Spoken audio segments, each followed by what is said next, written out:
জাতীয় সংসদ নির্বাচন যতই ঘনিয়ে আসছে, বিএনপির ভেতরে মনোনয়ন বিতরণকে কেন্দ্র করে বিভেদ ততই তীব্র আকার ধারণ করছে। পরিস্থিতি সামাল দিতে দলের নীতি নির্ধারকরা বিবৃতি দিচ্ছেন এবং মনোনয়ন বঞ্চিতদের গুলশান চেয়ারপারসনের কার্যালয়ে ডেকে আনার মাধ্যমে বিরোধ মেটানোর চেষ্টা করছেন। তবে তৃণমূলের নেতাকর্মীরা আশঙ্কা করছেন, দ্রুত সমাধানে না পৌঁছাতে পারলে পরিস্থিতি আরও সংকটময় হয়ে উঠতে পারে। প্রাথমিক মনোনয়ন পাওয়া অনেক নেতাই ইতিমধ্যে নিজ নিজ এলাকায় প্রচারণায় অর্থ ব্যয় শুরু করেছেন। অন্যদিকে বঞ্চিত প্রার্থীরাও নিজেদের মনোনয়ন পাওয়ার আশায় সমপরিমাণ ব্যয় করছেন।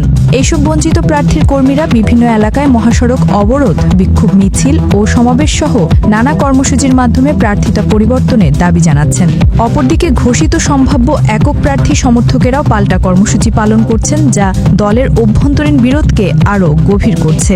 ফলে প্রতিদ্বন্দ্বী দলগুলো এই অবস্থার সুযোগ পাচ্ছে বলে জানা গেছে। একাধিক আসনে অভিযোগ উঠেছে, সম্ভাব্য একক প্রার্থীরা দলের হাইকমান্ডের ঐক্যবদ্ধভাবে নির্বাচনে থাকার নির্দেশ মানছেন না, বরং মনোনয়ন বঞ্চিতদের সঙ্গে কথা বলে উত্তেজনা কমানোর পরিবর্তে তারা নীরবতা বজায় রেখেছেন, যা বঞ্চিতদের ক্ষোভ আরও বাড়িয়ে তুলছে। দলের বিভিন্ন সূত্র জানায়, আসনভিত্তিক প্রার্থীদের শক্তি, জনপ্রিয়তা এবং মনোনয়ন বঞ্চিতদের অবস্থান বিশ্লেষণ করতে একটি বিশেষ টিম কাজ করছে।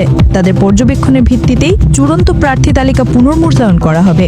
বিএনপি দায়িত্বশীল নেতারা বলছেন, ক্ষোভ ও বিভেদ থাকলেও দলের ঐক্যই তাদের সর্বোচ্চ অগ্রাধিকার। বিক্ষোভ পরিস্থিতি কমাতে মনোনয়ন বঞ্চিতদের পর্যায়ক্রমে ডেকে এনে বুঝিয়ে বলার উদ্যোগ চলছে। তারা আশা করছেন, খুব দ্রুতই সংকট নিরসন হবে। খোঁজ নিয়ে জানা গেছে, ঘোষিত 236 আসনের মধ্যে অন্তত 40টি আসনে তীব্র বিরোধ রয়েছে। মনোনয়ন বঞ্চিতদের অভিযোগ, সম্ভাব্য প্রার্থী নির্ধারণে স্থানীয় জনপ্রিয়তা ও যোগ্যতা যাচাই করা হয়নি। অনেকের ধারণা, ভুল তথ্য হাইকমান্ডের সামনে উপস্থাপন করা হয়েছে, যা পরিস্থিতিকে আরও জটিল করেছে। বিভিন্ন আসনে প্রার্থী ও মনোনয়ন বঞ্চিত উভয় পক্ষই জানাচ্ছেন, তারা নিয়মিত মাঠে আছেন এবং ধানের শীষের পক্ষে কাজ চালিয়ে যাচ্ছেন।